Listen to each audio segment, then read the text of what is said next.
A major public records request has brought about a change to the City of Venice's texting policy. The city hiring a third-party firm to archive all text messages going forward. ABC 7's Christopher Brantley joins us live from Venice with more on the story tonight. Christopher? Well, good evening. Most of us are used to texting, and some of us prefer to send a text message rather than actually have a phone conversation. But that can be a challenge for all those who work in the government, since all of their work communications are all subject to public records laws. People are used to doing that in their personal lives, and it translates over to business really well. Texting is a 21st century means of communication, but it's a challenge for those whose written communications are public records. Lori Stelzer is Venice's city clerk. Technology has made us have to work harder and faster to produce the documents that the public is requesting. Harder because there wasn't a program in place to save the text messages, until now. The city hired an outside company called Smarsh and implemented a new texting policy last week.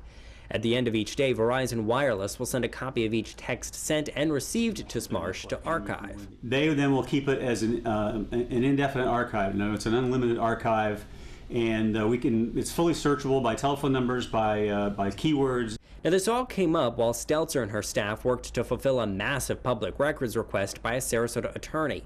Every email, phone call record, and text message was requested. Now, while there was a no strict texting policy, some of the 140 phones the city has did receive text messages.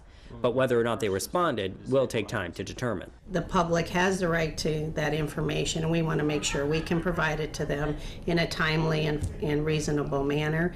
Texting on government phones is mixed. The city of Northport is hiring the same company, Smarsh, to archive their texts. The city of Sarasota does allow texting. They archive through AT&T, which in turn archives with Smarsh as well. Sarasota County, however, does not allow their employees to text government business at all.